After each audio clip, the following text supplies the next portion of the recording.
Welcome to Pleasure Uprising. I'm Dr. Laura Juergens, intimacy coach, somatic practitioner, and your guide to getting out of your head and into your body, your desire, and your real capacity for connection. This show is for people who are done performing and ready to actually feel it. Let's go. Hey everyone, happy Pride Month. It is June 2026, and I am celebrating with you by bringing you a really fun conversation with my dear friend and fellow feminist relationship coach, Maggie Reyes, where we are going to talk about heated rivalry and why we like it so much. So buckle up. If this is, okay, first of all, not a spoiler-free zone. So if you haven't watched the show or you really don't like spoilers, then pause on this, come back to it later. Definitely you want to listen because it is really lovely, fun conversation. If you don't mind spoilers or you have watched the show, welcome. We're going to dive in. I want to introduce you to Maggie first because we're going to just jump into this conversation. She and I wanted to have this conversation anyway, and so we decided to record it for both of our podcasts. So Maggie is a master certified life coach. She's a feminist marriage coach, and she specializes in working with high achieving women who want to strengthen marriages that feel stuck but not broken. She hosts the wonderful Marriage Life Coach podcast, and you may have heard me on there before talking about polarity. She and I just we are aligned in so many ways. And so we're going to have this conversation about this wonderful, beautiful show, about it from a romance perspective, about it from a cultural perspective, about it from a queer perspective, at least from my bisexual self, and the communication patterns and what we see in this show that's valuable to take into thinking about our relationships. Like, how do we learn from what is special about heated rivalry? So that's what we're doing to celebrate Pride Month on this show, and I hope you enjoy it. Welcome, Maggie. So much respect for your thoughtfulness and for the way you approach your work and how much fun you are. So I know we're going to have a fun conversation, and we would have this conversation anyway, even if nobody was listening. So that's what we're going to do. It's like two relationship coaches talking about heated rivalry. Here we are. Okay. Yeah. Okay, I want to ask you, so I was kind of very evangelistic about it. I was like, Laura, have you seen Heated Rivalry? Tell me when you watch it, but message me. Tell me your thoughts. I want to hear what you think. Kind of annoying but charming. It wasn't annoying. It was lovely. It was lovely. I'm an enthusiast, So here's a thing everybody needs to know who's listening to this. We are both very enthusiastic human beings, and we really enjoy that about each other. Yeah. And we are also very enthusiastic about this show and the books. And so you are going to hear enthusiasm. If you do not like enthusiasm, this is probably not the room for you. Yeah. But no, I was thrilled. I love a good recommendation. I have so many recommendations. I love giving recommendations for things that I love. I love receiving recommendations for things that other people love. I mean, what is not to adore about that? It's like, hey, here's a person that you love and respect saying, here's something that just bring me joy. So yeah, I was like, I'm all in. Let me add this. I didn't have HBO at the time. And so I was waiting until I got HBO and to binge it. And my version of binging is one episode a night because I don't watch that much TV. But then of course I read all the books. Mm-hmm. So because I really like books and I really like smut books. So that's that's a thing that just works for me. So I just had the greatest time, and I'm always thankful for you to recommend it. So we're going to dive into why we both love it so much, but I just want to say thank you because that was fun.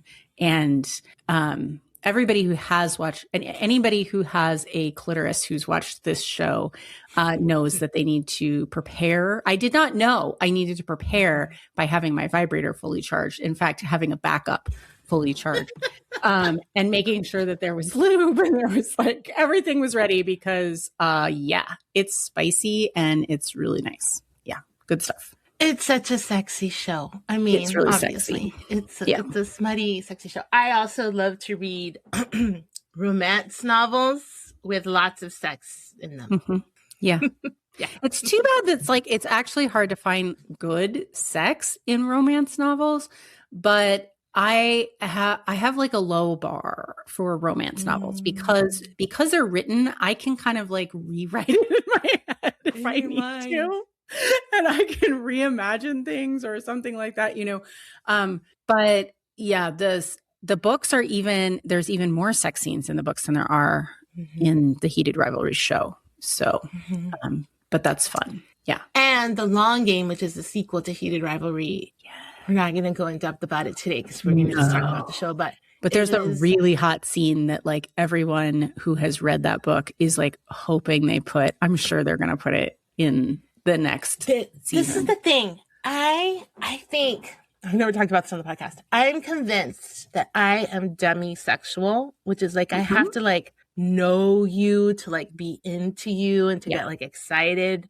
I didn't know that was a thing that existed until I was an adult and, fully formed and whatever. I was like, oh, what is that? I'm like, oh, I think that describes me. Yeah. So I love that there's all this sex, but there's all this like tenderness and layers and all of these things. It just speaks to that side of me that is so tender about all those things. Yeah. Anyway. Yeah, for sure. And even though they kind of pretend that they didn't have feelings for each other right away, later on, we know the truth. Yes. You can see it initially, and you can kind of feel it through this, like, I mean, they do have a lot in common, even though the main characters also have so many differences.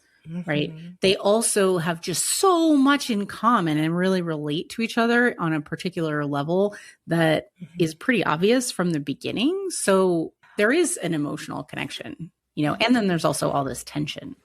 But it's interesting because, I texted you every time I was like, I was watching an episode and I was like, okay, so is Ilya going to stop being a dick at some point? Because I was at like episode after episode 2, I'm just kind of like, I'm like wanting to wring his neck, but I just wanted to be like, guys, you need, and I think this is one of the things that I find fascinating about the show is I think the portrayal of patriarchy and like the impact of homophobia on, and like all this sort of like, don't be a girl training and don't be gay training.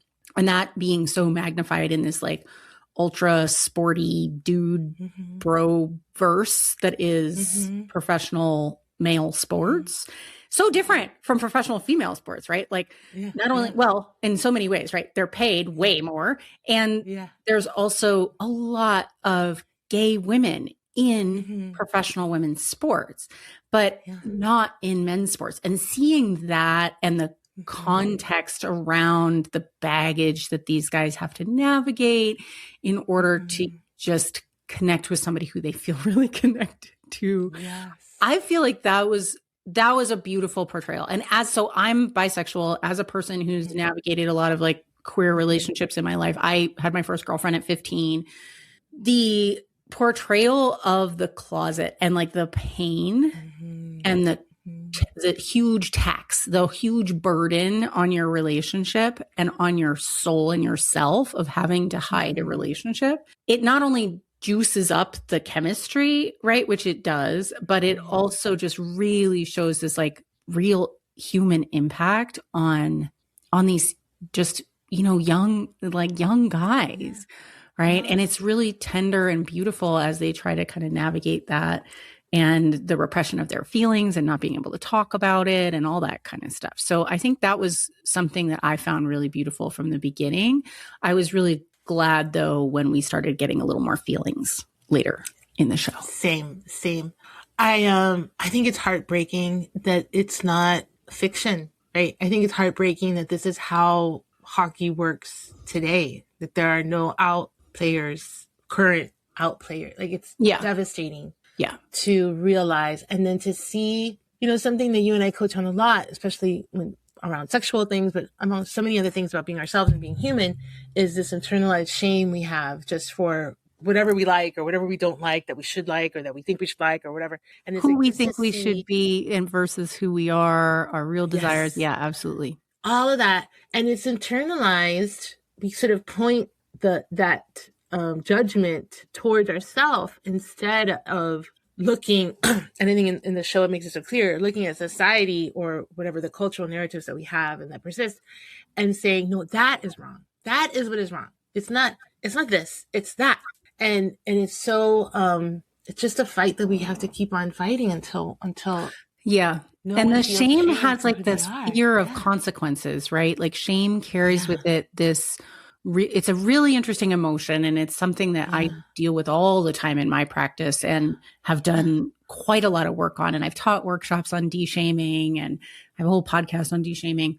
But shame itself is this social wound, right? It's this social emotion. It doesn't exist without the fear of other people's censure, without the fear of being ostracized. And oftentimes we build that fear up a lot more than it actually is. And even in this case, you know, where there's real serious consequences for these guys, like they are going, you know, at some point you can imagine, like, if they were to just sort of come out and be like, hey, we're together and this is what's going on, there would be consequences for them in some way, shape, or form. People will say some stuff. People will say some nasty stuff. They might, you know, lose something. They might lose an endorsement deal. They might lose privacy. They might lose respective teammates or relationships that they already have, right? But a lot of times when we have a shame, a thing that we're ashamed about who we are, we build that stuff up so much and we get so scared of that we forget that we're creating this cage for ourselves. And that the only way to actually feel better is, and that this is not me saying that anybody should push themselves out of the closet before they're ready. That's not what I'm saying at all. We're just talking about kind of shame in general, and that like actually de-shaming yourself involves allowing yourself to be seen. And this is why we have things like Pride celebrations, and why they're so incredibly important, is to really own out loud who you are is such a powerful way of releasing shame. And then when somebody stays with you, and when your people around you actually, when they get a chance to see who you are and celebrate that, that is what actually completes the like destruction of the shame, right? There's a social wound, so you have to heal it socially. And I think that scene of like coming out to Shane's parents is such a really beautiful example of, you know, that like Shane has this moment where he actually like admits all the shame through like I tried to be straight. I tried not to love who I love kind of thing, as if it was something that he should be ashamed about. And you hear that part of him that is ashamed come out. And his mother stays with him and is like, no, this is not something that you need to be ashamed about. And that's that process, right? Having somebody stay with you when you actually even admit like the deepest, darkest, shamey thing that you're afraid of. And I thought that was a really beautiful scene.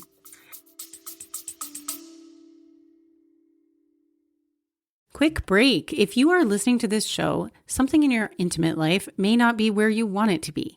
And if you've been trying to think or talk your way through it and it's not quite working, that's not a you problem. That's just a method problem. I made a free guide to help called Get Out of Your Head, a starter guide to releasing the pressure, shame, and shoulds around intimacy. It has some reflection exercises that go deeper than anything you'll typically find in a freebie, and most people feel something shift after just the first one. So go grab it at laurajurgens.com/guide, and the link is in the show notes. I agree. I just feel so deeply moved by this whole story and all the healing that we witness in the story, and the ways that it just touches us in different ways. And thinking about listening to you talk about shame and thinking about, as a former HR person, they could also lose their profession, like the thing that they've worked their whole life to be an expert in. Some person could just decide, because of who you love, you can't do this thing anymore that you're one of the world's foremost experts in. And then your profession and your identity, especially in the United States, not that this doesn't happen in other countries, but for sure in the United States, they're so collapsed into each other, where it's like, what is your job? What do you do? What are your accomplishments in that job? They're so collapsed into who you are that then you're like, well, if I don't have my job, like, who am I? So it's this constant fear of I could lose, quote unquote, everything that makes me, quote unquote, who I am if I honor who I really am. And it's just like, whoa. For sure. And they're protected in a lot of ways that what we see in real life, like, people aren't, because in this like fantasy world that was created, they're the top 2 players in the league. Yeah. And so they're protected in a way from consequences that most people aren't, because they have literally gotten to the point where it would impact the team worse to lose them, for them than to have them be gay, right? Yeah. And so I think that's really important for people who are watching too, is like that risk of, okay, what about my public identity, and am I allowed to be myself? And I think we all relate to that in some way, shape, or form, because we've all been shaped by what the boxes that society wants to put us in, and who we're allowed to be, not just and just what we like and what we don't like you mentioned, for sure. Yeah. So one of the things that I was thinking about preparing for this episode is I kind of like to look at relationship lessons or takeaways, or like, what can I apply to my marriage or to my life from this? Like, not just my obsession with it, which we'll totally talk about, but so for the first episode, I picked a theme for each episode, and think about everything we've just talked about this deep fear, this deep shame, the little, this emotional, huge rock, huge boulder that they're carrying. And then the courage that Shane had to introduce himself to this guy that he just thought was an amazing player. Like, he had to go and seek him out, and find him and say, hey, it's amazing to watch you. And to follow that intuition, that intuitive impulse to say, hey, I just want you to know I see you and you're amazing. And so I just took from that, the courage to listen to our inner voice, even with all of that, is my takeaway. What are your thoughts about this? So it's so funny, because I also feel like it was a really good cultural context moment, because, okay, this is one of the reasons I haven't met every single Canadian in the world. I will admit that, but I do have a deep, abiding love for Canadians. Oh my gosh, I do too. Okay, wait, hold on. We have to pause for our Canadian love. So I used to work in a cruise line, and I would hire people from all over the world, and I had to talk to a lot of Canadians. And I would start my interviews with, I am predisposed in your favor because you're Canadian. I just need to let you know my bias is just I already love you. So that's my thought about Canadians. Yeah. I mean, so I've had a lot of friends who are Canadian. I've had friends who are Canadian while we were living in other countries too, and where being Canadian was extra hard for them because nobody respected lines or paid attention to the order of how things were supposed to be done. And their beautiful Canadian, outgoing, sweet, line respecting souls were very challenged. But I think there was this cultural moment of Shane is a really good example of a guy who was he has loving parents. And this is one of the themes for me of this show is and it continues into the next season. I expect, based on the book, The Long Game, but this theme of not only cultural differences, but also feel the differences in the trauma history. That you have this one guy who's very I'm open. I'm going to go say hey to this person. I'm going to go talk to a stranger. I'm going to go just be a nice person and welcoming. And this is part of what we do. Right. But he's also coming from a stable family where he has a good relationship with both of his parents, where, he has a foundation to go explore the world in a way, in a more innocent way than Ilya does, who has a really traumatic attachment history in his family. And then also being, from a country where now, English is his second language. He's struggled. He's all of a sudden been plunged into this, entirely, not even just a different language, but an entirely different alphabet, all of a sudden playing in another country. He's still living in Russia at this time. And I think that juxtaposition for me was really poignant in the first episode, more so even than just the like, you got to go put yourself out there, but also who can put themselves out there. Yes. And how do we kind of, if we are resourced enough to put ourselves out there to somebody, to really notice that that's actually a privilege, but is also something that we can give. And we can celebrate ourselves, but we can also be understanding that not everybody's going to do that. And so if you feel like you can, sometimes it's the right idea to do it. Yes. Yes. I love that so much. And thinking about them as like they were 18 or 19, like they're babies. They're babies. And I know when I was 18 or 19, I felt well, and I mean, I'd been out of the house for 4 years at that point. I'd been living on my own since I was 15. But when I was 18 or 19, I thought I felt old. I felt aged. Yes. I felt like I had been around the block and had the weight of the world on my shoulders. But looking back, of course, now, from the like, what is currently my favorite age, 48. I'm like, okay, 30 years later. Yeah. I see that, and then also if we think about boys and how boys are socialized and really like low expectations for emotional intelligence, really not encouraged to have a lot of that. Shane had a little bit more in his family of origin, we could see, and that was like present and helped their relationship throughout the entire arc, right? It was like Shane's willingness to come forward with emotion. I mean, otherwise they would have really gone off I don't think that was a key factor in the success of their relationship over time. I totally lost your point. My ADHD. Tell us about that. Hold on. Because my second note for episode 2 was turning towards each other, because it's such a thing in relationships where you have to turn towards each other or it just falls apart. You just drift away. And it's like constantly Shane. And then in other times, Ilya also were like, turning towards each other even when the other one was turning away, and eventually they kept turning towards each other enough to stay together, but they had so much turning away and turning towards. Tell me your thoughts about that. Oh yeah, it's such an interesting dynamic, and you see it all the time when people are, or you experience it all the time yourself if you're dating or if you have friends who are dating or whatever. But and I think also in marriages where you aren't turning towards each other regularly, it's really palpable. But when people are playing a lot of games and they're trying to pretend that they don't care as much as they do, it's a real breaking point, and it does not build trust.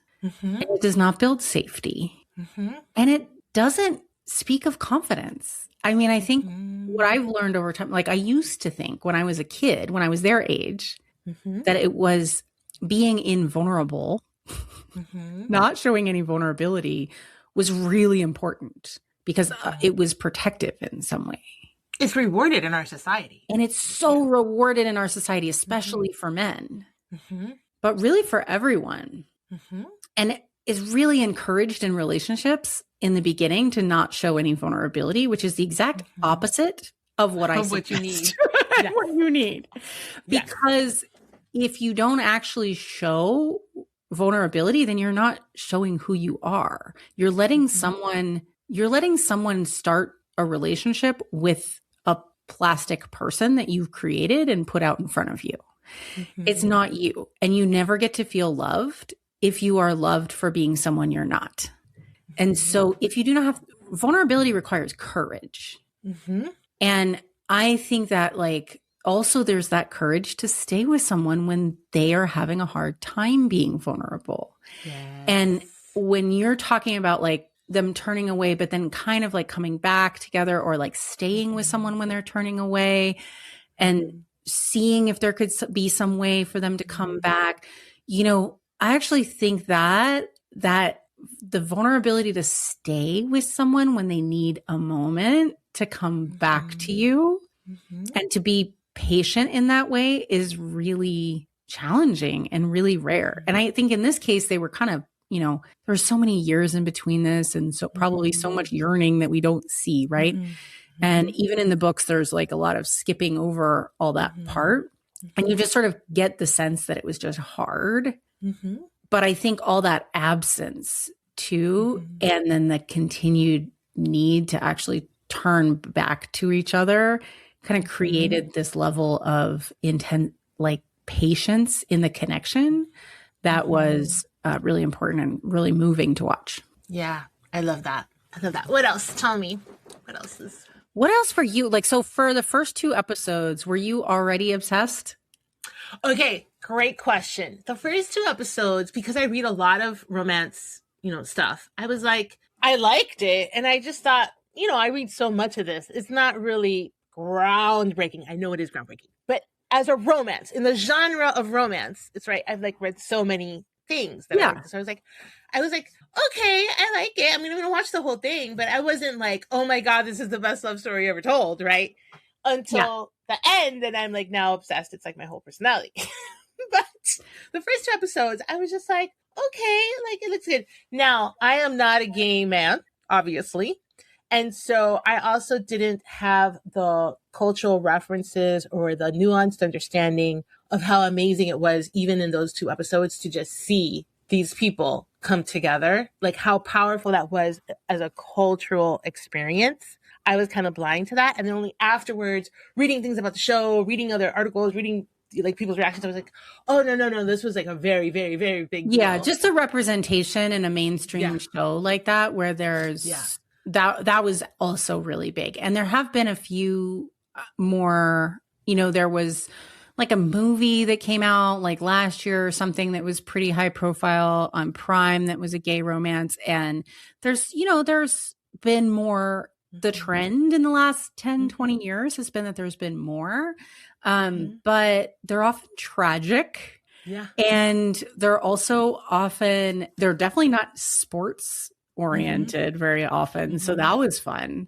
But I think you're totally right. The first couple were more like hot hookup softcore, kind of like really pretty to watch, but not as emotionally compelling. And you kind of if you stay with it, you kind of get led into the like sweetness starts coming through and the emotion starts coming through. But at first it's like, I was just kind of like frustrated. I was like turned on, but also kind of frustrated for them, like you're just kind of like on the edge of your seat a little bit. So yeah, I watched it. So I watched it and I loved it. And then I watched it again and I read Heated Rivalry fan fiction and all these things. And then I asked my husband, to watch it with me, so when this came out, we were on a Christmas cruise. So the last episode, the cottage episode, we were on a ship. And my mission became, is the Wi-Fi working? Can we watch it? How do we see this? I need to watch it when it comes out. This was your first time through or the time through with your husband when you were on a ship? No, the first time through. But when it was airing live, the last episode that I was on the edge of my seat to watch, I was completely, on board with like, oh my God, I love the show. I was like, we must secure that we watch the show. So the Wi-Fi worked. It was awesome. And my sweet husband was like, I'll watch the last episode with you since you love it so much. So I got to watch the last episode, like in our cabin, cozy on our little tablet, like watching this thing. And he would like ask me questions about like, what was the significance of certain things or whatever. And that was really nice. And it was lovely. But then I really wanted him to watch the whole thing with me because it has become such a big deal for me. So we had a staycation and we watched it during our staycation. And the reason I want to share this is for 2 things. One is because he was so frustrated with those first 2 episodes. Like my husband is a person with a lot of emotional maturity who tells you what he thinks, who's very clear, who like makes clear decisions, explains his reasoning. And he was just mad at them. He was just like frustrated at their incapacity to have a straight, like direct conversation about how they were feeling. Yeah, a direct, definitely not a straight conversation, but a direct conversation. And absolutely, but they're like 19-year-old boys in hockey. And so it's like, that's realistic, but it was totally frustrating. I'm totally with your husband on this. I was like, just wanted to shake them. And the other thing that I thought was so interesting, thinking about what you just said and reflecting on the show, is one of the actors, so Connor, who plays Ilya, has said that one of the things he thinks his character loves about Shane is he has no artifice. Like he's just so earnest. He's just like, this is what I think, or this is how I feel. There's no like filter of around the things when he's being, allowing himself to be that way, right? Like, so he asked him some question and he just says the answer.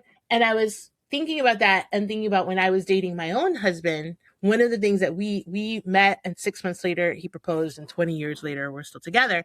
And the reason that is the way it is because when we met, we were completely direct with each other. There was no game playing. There was no sort of shuffling cards behind the scenes and no smoke screens or anything.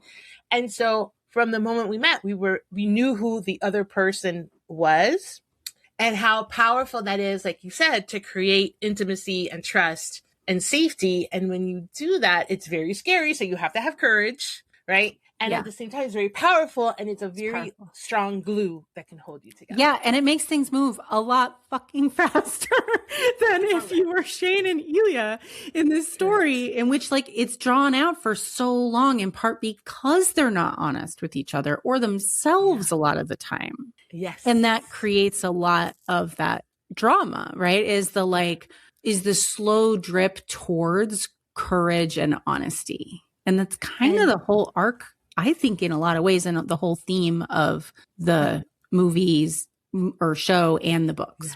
And that brings us to Scott and Kip. Yes. Where my favorite Scott moment is when he's sitting at the kitchen counter, and he says, "Can I be too much with you?" Something like that. Yeah. He's like, "Can I just, I know I'm a lot. Like, really intense. This is going to be really intense. Yeah. Can I just be really intense right now? Can I be really intense?" And it's like in that way, it's the opposite of what the boys are doing, because the boys are like, "Oh, we should not say, we won't say, we'll walk away. I really want to stay the whole night, but I'm not going to say it. And I want you to stay the whole night, but I'm not going to tell you." Yeah, exactly. And then they deny themselves constantly by not saying what they actually want and finding out the other person wants that too. Yeah, exactly. Whereas Scott is like, "This is what I want. Do you want that too?" Yep.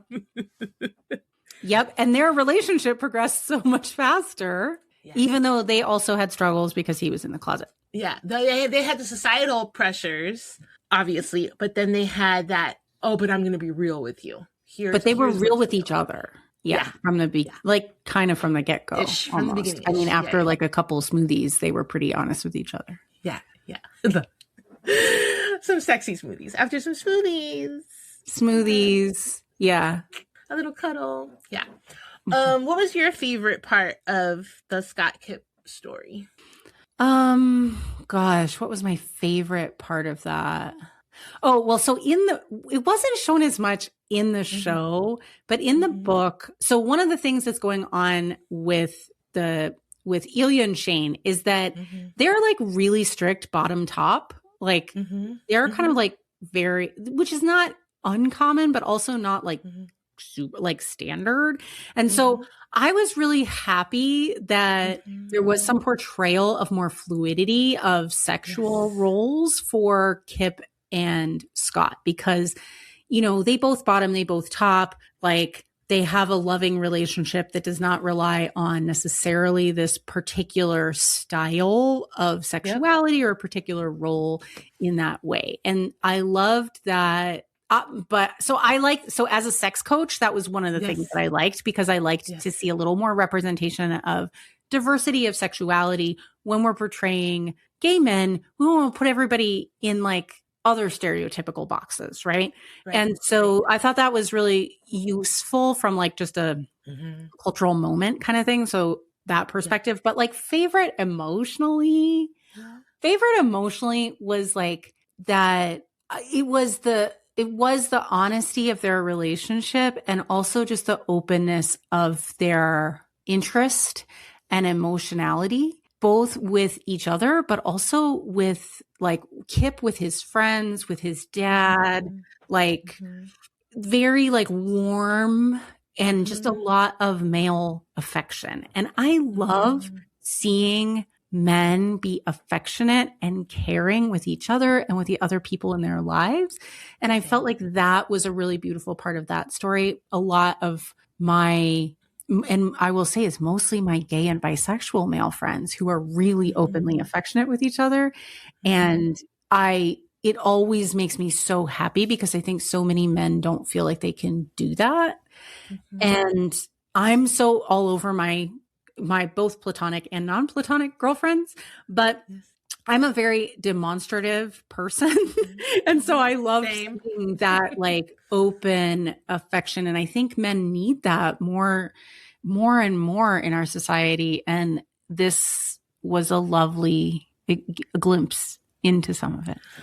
So you probably know more about this than I do, but I know there was a study years ago that men are severely undertouched, and they don't hug, they don't touch, they don't hold hands. Like if we're in a group of women, sometimes I'll like watch TV, let's say with a friend, I'll hold her hand. The very platonic. We're like on top of each other. Yeah. Yeah. And men are severely undertouched to the point by their friends. By their friends. Exactly. In just a warm, non-sexual way. Mm-hmm. So yeah, I love that this show shows affection so beautifully.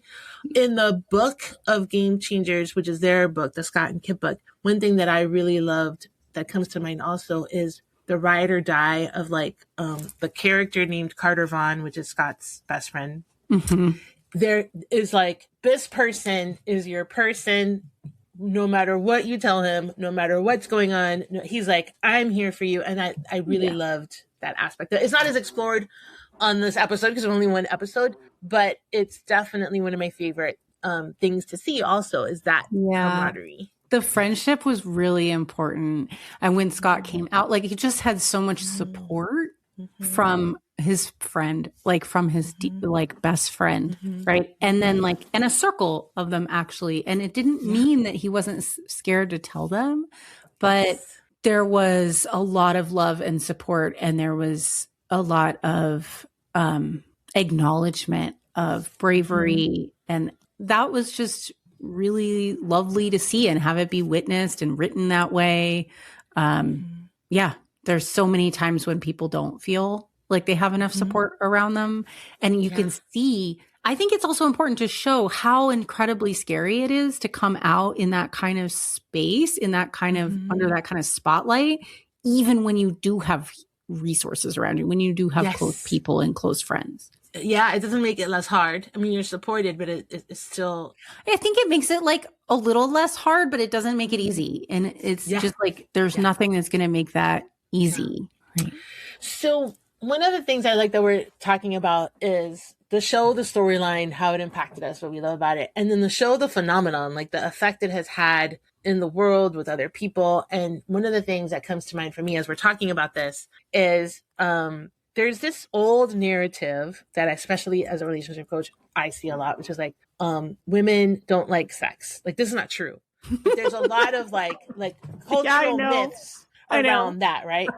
Like men want it more than women and whatever, and all these stories that like when you actually talk to people for real, that's actually not the case at all. And one of the things I love about this show is like you can now like write the headline, "Women love sex."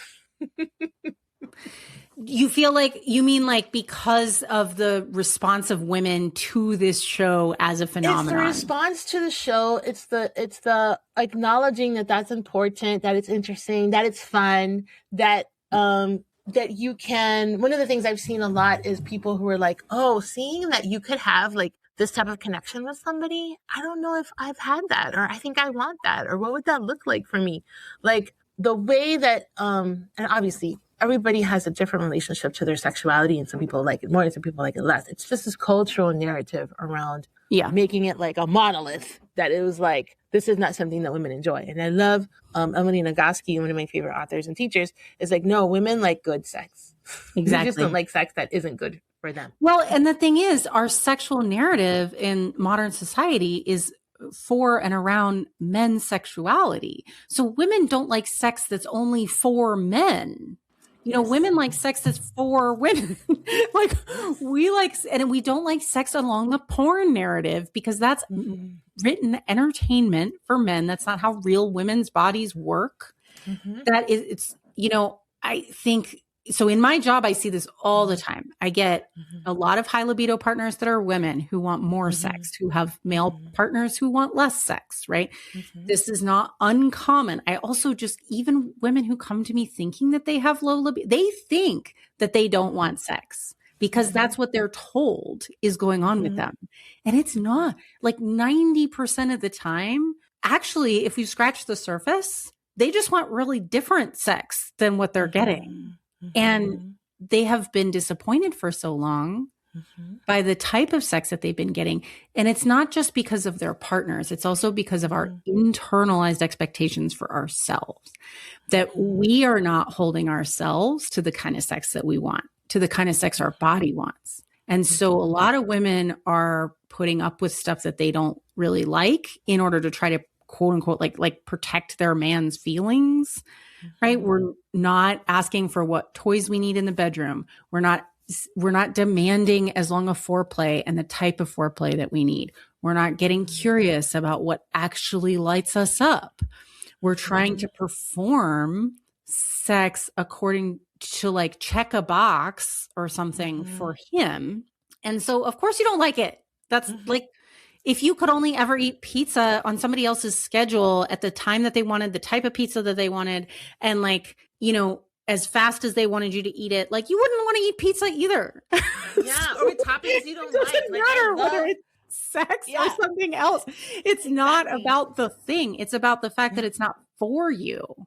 And I think one of the lovely things about this, when I talk to women about this show, is like, they're like, hey, like, this has given me some nice like fodder for my self-pleasure time.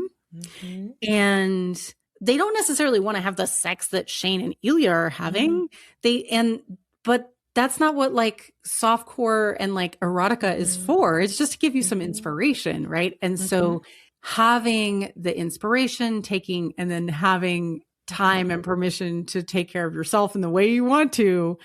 Yes. Wonderful. And so it's not like a manual, right? I don't think that the way these boys are having sex is a manual for how you want to have sex as a woman, but it can be some hot inspiration. I love that. So good. So good. Okay. Here's my thought about episode 4. So episode 4 tell us is your thought about Shane episode 4. It's when Shane freaks out. Yes. That's Rose. The episode is titled Rose, right? It's titled Rose. Yeah. And one of my thoughts about it, thinking about how as a coach, I deal with emotions all the time. And I literally talk about what happens when you let an emotion run your life versus what happens when you're in a relationship with that emotion, and decide how you want to manage that emotion in your life. And it's like, this is what happens when you let fear run the show. When you let fear run the show, you break up, you feel awful, you feel terrible, all these things that happen when you let fear in the show. Or sometimes you actually stay together with somebody when fear is running the show who you shouldn't stay together with. But yeah, in this case, in this episode, absolutely reacting, right? Just like reacting to like try to fix your emotion. Yeah. And then what happens? You get clear. So he has this conversation with Rose. He understands something about himself that he didn't fully understand until he had that conversation, which is why we need friends, which is why we need coaches and therapists and people in our lives that are a little bit outside the situation that can like help us see things more clearly. Like Rose does such a beautiful job of saying, hey, I see you. Do you see you? Right. And then when you have that awareness, we talk about this all the time on the podcast, the awareness for the purpose of authority. I see myself, and now what do I want to do with myself? So he sees himself fully. And then he's like, now I know what I want. Now I'm going to fight for what I want. I'm like unstoppable now. And I love seeing that whole little arc in this one episode. What do you think about this? What are your thoughts? I totally agree with you. And it enabled him that awareness and then having the acceptance again, right? The de-shaming that Rose did with him, staying with him, encouraging him, playing with, like laughing about the situation, right? They joke together and about him bottoming and stuff, right? Like it's just really like when he kind of is like, yeah, this is more my style than that style, right? And so he has an ally now, and it's okay to need allies. It's okay to need, you don't have to figure everything out on your own. And it can be really hard to figure out everything in a vacuum, right? We can't see ourselves. So I love that you're putting that forward. Like we need somebody to help us sometimes see ourselves. And he got really lucky with Rose because a lot of people wouldn't have been able to do what she did.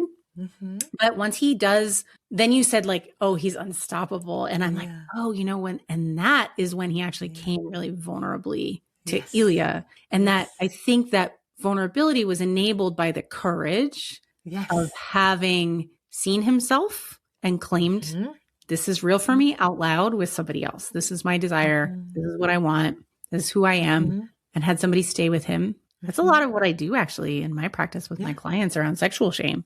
It's just like staying with you, whether it's that you're admitting that you've never had an orgasm or that you've never enjoyed sex or that you have this kink or that like you just don't know what you like. All of those things people have shame about. When somebody stays with you, it's magic. It's magic. And so it gave him all that courage. And then he could show up to Ilya and be like, hey, I have feelings. Feelings. Oh my God, there's feelings. Like spoiler alert. And he's like, I like you. We got to talk about these feelings. And then then that vulnerability enabled Ilya's vulnerability, which is what happens when somebody's courageous enough to be vulnerable. Yes. If what you'll find out is whether the other person can rise to the occasion or not. And if they can't, that's not your person. But if they can, if they can, then your vulnerability will help them be more vulnerable also. This is 100% what my coaching is all about all the time is somebody has to go first. Yeah. I talk about the power of one all the time, which is not that you do all the work. It's that you go first and then you see how your partner responds and they either rise to the occasion or they don't, but then you have clarity about what's possible with this person. Yeah. So sometimes I think people write off like, a lot of times the first round when you come to your partner is not really as vulnerable as it could be to have the biggest impact. A lot of times the first round, you're still kind of obfuscating, you're still hiding behind a little accusation or a little blame or a little anger energy or a little resentment. And so it's like, okay, I want you to do this thing. And the person's like, I'm confused. I don't know what's going on. What am I doing wrong? And they get defensive and all that stuff. So it's like you can't BS your way. You have to be really, truly vulnerable. And this was a really good scene, that scene where at the All-Star game, Shane shows up at Ilya's hotel room and is like, we need to talk. And I'm going to sit here. And he's got his little shoulders all like hunched over, and he's like, but he's still doing it. So it's like, that's bravery. And then he stays with Ilya when he's like freaking out about like, I couldn't go home and like, what's going to happen? And my family's all policed in Russia. And like, we are part of a persecuted group. I don't know what would happen to me. He's freaking out. And we like this fear that we can't actually be together and we can't even talk about it because it would bring up all of the stuff I've been trying to suppress.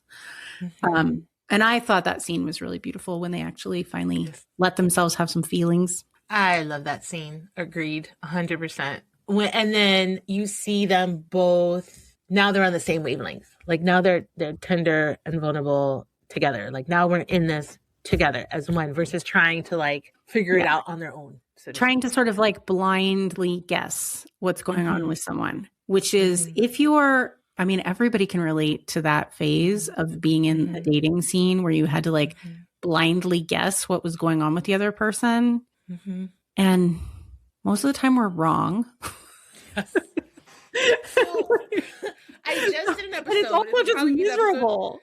That airs right before this one. We'll link to it in the show notes. It's about consent. And it's about, the theme of that episode is stop guessing and start asking. Like this is everybody's coaching homework is stop guessing. So whatever you're guessing about in your relationship right now, stop guessing and start asking. Whatever you can ask, it doesn't have to be the biggest thing. Start asking the smallest thing that feels okay to ask, but start asking way more about anything that allows you to stop guessing stuff, which, by the way, is the best transition for my favorite takeaway from episode 5. So episode 5 is the famous I'm coming to the cottage episode. Yeah, that's how it ends. And in that episode, there's so many things, right? Like I just picked things that stood out for me. Like we could talk about this. Like people have whole podcast episodes with like 20 episodes dissecting every little angle. So these are just broad strokes, things that really popped out at me. One of my forever favorite quotes is from Oprah, to the surprise of no one, which is, "You get in life what you have the courage to ask for." And I try my best to live my life by that quote. It's like, what is it that I want? How do I ask for it? Who do I ask for it? Whatever. And when Shane says, "Will you come to my cottage this summer?" He's like saying, this is what I want. I'm vulnerable again, because you could say no and I could be sad and disappointed, but you could also say yes. And the upside is very, very high to that yes. So I'm going to be scared and I'm going to do it anyway. I'm going to do it anyway. Yeah. Yeah. Yeah. It helped that he was hopped up on some painkillers, maybe, but I loved that he did that. And he was planning on doing it anyway. Yeah. When they got together, but then he got, clocked. And it was funny because I had said to my husband about this, I was like, how is it that, like, by episode 4, I was like, how is it that they're professional hockey players? We've been through like a decade already and nobody's gotten seriously injured. Like all of a sudden somebody gets injured. And I was like, so I was just like, this is really weird. Like, and why do they look so good? They don't have like teeth missing and like, what's going on? It's so hot. But it was really funny. My favorite part of that episode, though, was the Russian monologue. Yes. From Ilya in the tunnel where he's admitting his feelings to himself. Yes. And so that is my favorite. And here's why, is because I think there's no way forward. There's no way forward with anything unless you actually admit your own feelings to yourself and what your desires are. Like, there's a special thing about actually using your voice and the body. When you are suppressing what you actually have to say, you have a particular bracing pattern in your body that's like holding down some of your own like life force energy. It's like locking it in. And there's moments like, and I've had friends just tell me something, or say something out loud and just be like, oh my God, I can't believe how much better I feel just saying that out loud. And that happens to me all the time, just with me. And it happens in my practice, but you see it happen with him where he just actually admits his feelings out loud in Russian. Shane can't understand him. Yeah. And it changes everything from that moment forward. He actually said that he loved him out loud, because we haven't even heard that from Shane yet. Yeah. Like, you can tell that he feels that way, but he hasn't actually said it out loud to himself. And that's a moment where Ilya's going first. Yes. And he does the that. Whole turning towards. Yes. Right? They're turning towards, and they both kind of go first back and forth on things. And I think some of the big moments are actually Ilya going first. Yeah. And that was one of them. So I love it. I love it so much. Okay. Tell me episode 6, which is the cottage episode. Everybody's obsessed with the cottage episode, and there's a reason that it has like t-shirts and the stupid Canadian wolf bird t-shirt with like the cottage on it. I'm gonna have to get one of those one of these days. I got a watercolor of the cottage in my office right now. And I love loons already, so I was so tickled and so happy that there was loons in the episode in the book, because they're really cool birds and they do sound amazing. And I cracked up when Ilya freaked out about the loon. That episode was just sweet. It was just really, really lovely. What do I feel like is the takeaway there? It's really this like culmination of people allowing themselves to want what they want, even when they're scared, and allowing themselves to be vulnerable together. I think, we see that just the time together, right? The time together without the pressures, creating that space, creating a bubble for yourself where you could have as much support as you need to be honest with yourself and with each other, and to really take the time to connect as humans. I mean, they were really, and Shane even asked in the beginning of that episode, could we just be honest with each other? Yeah. And, you could see it going all kinds of ways if they weren't able to do that, but they were. Yes. Then we also see what happens when you're not honest, like in the rest of your life. Sometimes things happen and you get outed in ways that you didn't expect and you didn't want. And sometimes you're surprised at how much love and care and support there is for you that you didn't expect. So I think there's just all of that was really moving and beautiful. Yeah. I loved it. Yeah, I love that episode. And something that really popped out for me that I was telling Laura before we started recording is a pattern that I see in couples that are struggling over and over and over and over again is I will ask, how much time do you spend together without family or kids or other like obligations, right? Like how much together time do you have? And I, over the years, have had asked this question like hundreds of times at this point. And whenever somebody's really, really struggling, they have very, very little time together. So there's often a pattern of being afraid of what will happen if we spend time together, being afraid of whether it's fighting or disconnection or more disappointment. But then there's no space to repair either because there's no time together to find a way forward. And so much of this episode is they had to have some time alone together to find a way forward, to have the mental space, the emotional bandwidth to say, what could we do? What is possible for us? How, if we were going to try this, how could we do it? So important to have space for the conversations that matter and space to just have fun. This is another thing that is so important. To play. They're like playing. They're playing in the water. Yes. They're playing on video games. They're playing soccer. They're like playing and, they're like working out. They're like just playing together and having that time too is what also enables, you don't have to be having deep, difficult conversations constantly. I mean, gosh, please don't do that. Sometimes people do go through their relationships like that, like as if every time we do spend together, we have to be dissecting everything that's wrong.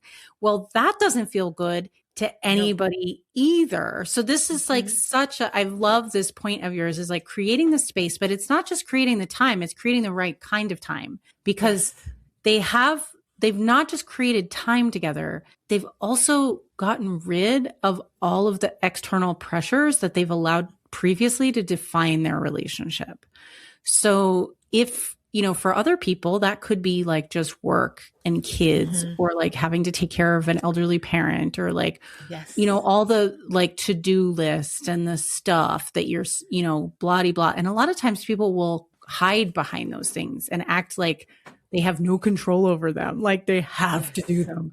I have to do all this stuff. Like seriously, I don't buy it most of the time because there is some way, not to say that people don't have a lot of obligations, but there's some way forward to create some time where you could remove some of that external pressure and give yourself a chance to play and a chance to connect and then letting those conversations, there will be a time for them. I always recommend that people actually, do the maintenance of having a weekly relationship check-in anyway, but like having a little retreat like this can be really powerful too. Listen, I love a daily check-in. That's what I'm all about the check-in. But when you make it easy and fun and not heavy all the time. And another pattern I see is like, I'm upset with you about something. So I'm going to withhold play. I'm going to withhold joy. I'm not going to do anything fun with you because I'm mad at you about this other thing. Versus, no, when we have rapport, when we do play, it's how we heal the other thing is through going through these little moments, creating more rapport, and then talking about the thing in the moment when that needs to be addressed. But you have to have enough trust to do that. And also you have to be onto yourself, right? That you're not just like trying to pull some passive aggressive card, which a lot of people are doing. It doesn't work, by the way. Trying to like have somebody find remorse through you withdrawing and giving like cold shoulder, just FYI, doesn't work. 2 relationship coaches here shaking our heads at you, just being like, you want to give that one up. That's a no. It's never going to work. I'm pretty sure there's extensive research from the Gottman Institute that I love. That is a relationship killer. It's like the cold shoulder. That's not a thing.